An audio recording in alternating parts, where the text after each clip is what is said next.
Otoritas Keamanan Nasional memastikan bahwa sebanyak 30 pos persembunyian kelompok bersenjata di wilayah hutan pegunungan Papua berhasil dihancurkan dalam sebuah operasi skala besar yang melibatkan 300 prajurit TNI.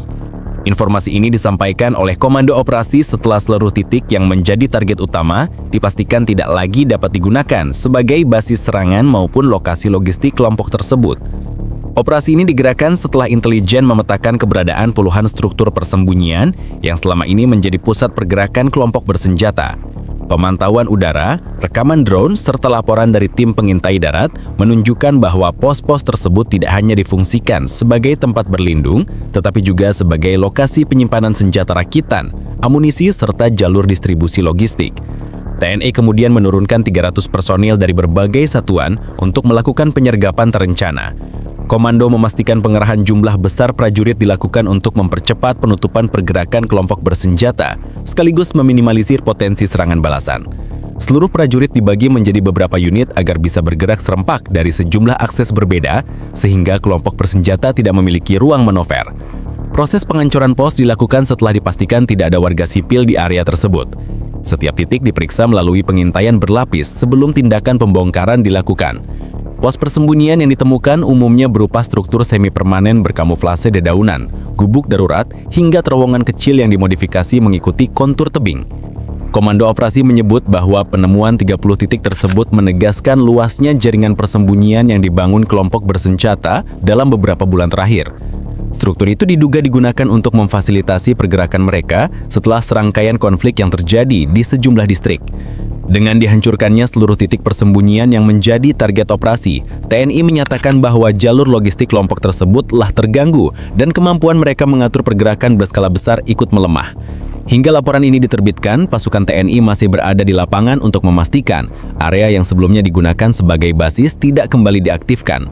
Pemeriksaan lanjutan, pembersihan area dan patroli perimeter tetap dilakukan sebagai prosedur standar setelah operasi penghancuran selesai.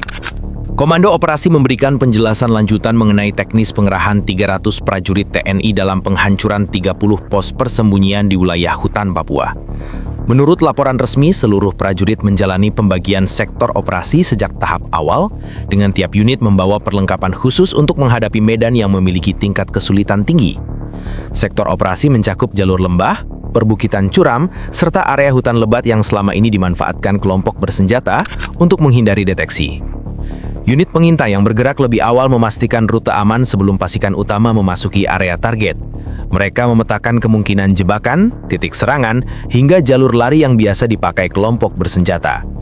Informasi ini kemudian menjadi dasar pembagian tugas prajurit di lapangan, sehingga setiap pergerakan dapat dieksekusi secara terukur. Beberapa rute darat yang dinilai tidak aman dialihkan ke jalur alternatif untuk mencegah kontak tembak sebelum pasukan tiba di titik operasi. Dalam laporan yang sama, TNI menyebut bahwa beberapa pos persembunyian berada di lokasi yang sulit dijangkau, termasuk kawasan berbatu yang memerlukan teknik pendakian. Untuk itu, satuan yang memiliki keahlian mobilitas vertikal diterjunkan secara terpisah. Mereka bertugas menutup jalur atas yang berpotensi digunakan kelompok bersenjata sebagai titik pengamatan atau lokasi tembak jarak jauh. Seluruh pasukan yang terlibat membawa perlengkapan siaga tempur standar, termasuk helm balistik, rompi pelindung, senjata pendek dan panjang, serta perlengkapan medis darurat. Komando Operasi menegaskan bahwa meski jumlah personil besar dikerahkan, protokol keselamatan tetap menjadi prioritas. Setiap unit membawa petugas medis lapangan untuk memastikan penanganan cepat bila terjadi situasi darurat.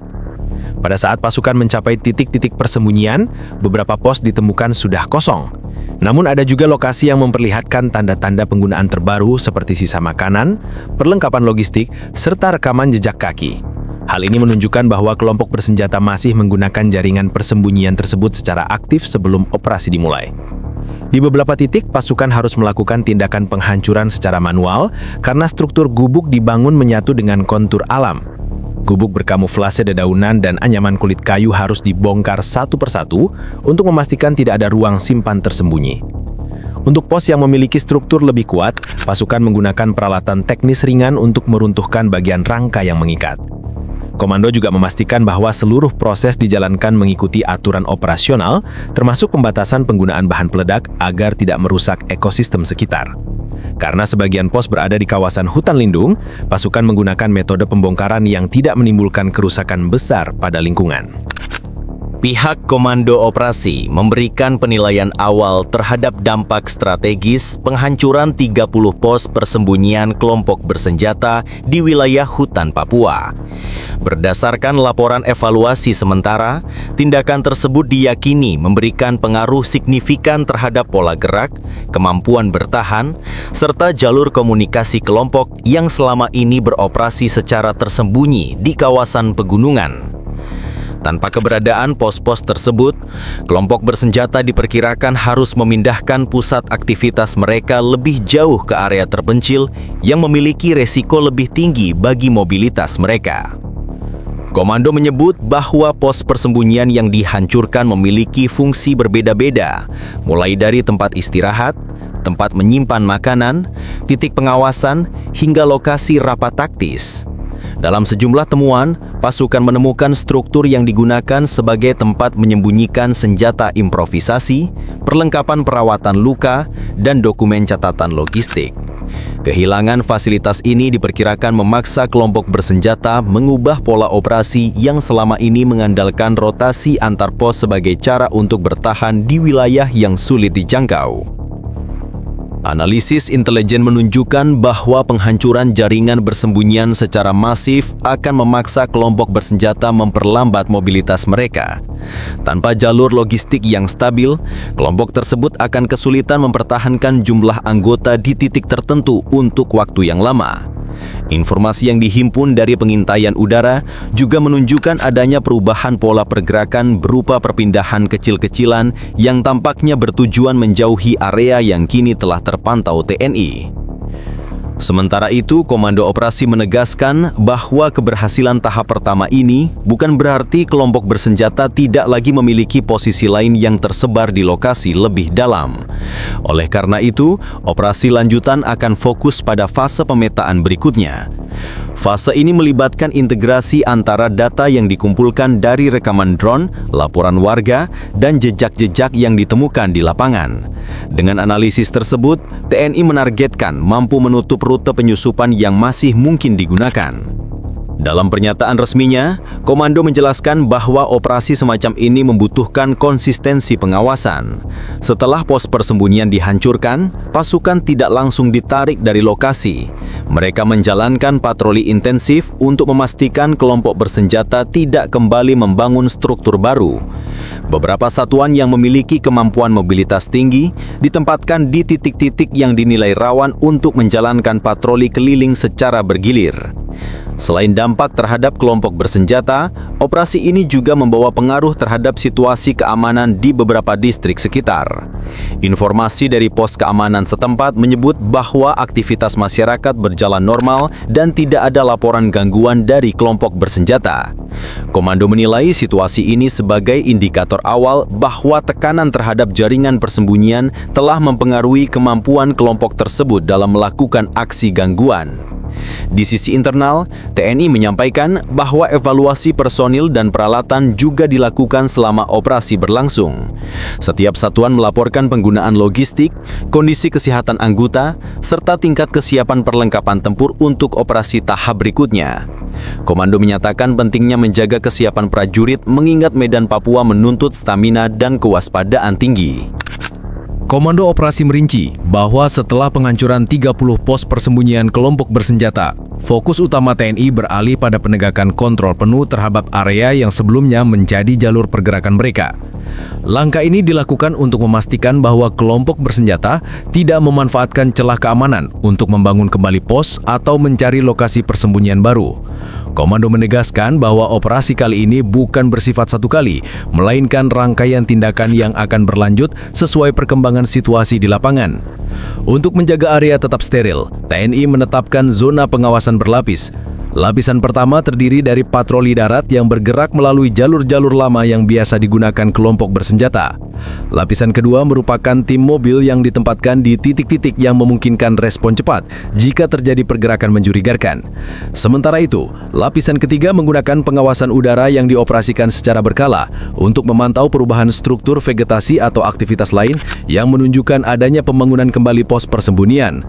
Komando menyebut bahwa data akurat sangat penting untuk mencegah kelompok bersenjata kembali memanfaatkan medan hutan dan pegunungan. TNI juga memasukkan peran aparat lokal dari pos keamanan terdekat untuk memperkuat deteksi dini. Para personel di pos tersebut diminta melaporkan setiap aktivitas yang tidak biasa, termasuk lalu lintas orang asing di jalan setapak, suara tembakan, atau tanda-tanda keberadaan kelompok bersenjata. Dengan integrasi informasi dari tingkat lapangan hingga komando pusat, operasi lanjutan dapat direncanakan lebih efisien. Dalam keterangan resmi, komando juga membahas tantangan lingkungan yang mempengaruhi kemampuan patroli untuk menjaga area tetap aman. Medan yang curam dan lebatnya vegetasi membuat pergerakan prajurit berjalan lebih lambat dibandingkan lingkungan operasi di wilayah lain. Karena itu, beberapa satuan akan dipertahankan lebih lama di area tersebut untuk menjamin stabilitas jangka panjang dan mencegah kelompok bersenjata kembali memasuki zona operasi. Komando menambahkan bahwa operasi lanjutan akan melibatkan peningkatan kapasitas drone dan sensor jarak jauh. Perangkat tersebut diharapkan mampu memberikan peringatan lebih dini sebelum kelompok bersenjata berhasil membuat struktur baru. Selain aspek pengamanan, TNI juga mempersiapkan langkah koordinasi dengan unsur pemerintahan daerah untuk memastikan masyarakat sekitar tetap mendapatkan akses kegiatan normal tanpa gangguan keamanan. Pendekatan komunikasi dilakukan melalui pertemuan dengan tokoh masyarakat untuk menyampaikan informasi seputar area yang sebaiknya dihindari selama patroli berlangsung. Komando menegaskan bahwa keselamatan warga menjadi prioritas selama operasi lanjutan berjalan. Sampai saat ini, TNI memastikan tidak ada indikasi kelompok bersenjata melakukan konsolidasi besar-besaran di wilayah sekitar. Namun, komando tetap menilai ancaman sebagai dinamis. Oleh karena itu, seluruh satuan diminta berada dalam status siaga hingga fase kedua operasi dimulai. Evaluasi terhadap hasil penghancuran pos, pergerakan anggota kelompok bersenjata, serta potensi jalur baru akan menentukan bentuk operasi berikutnya.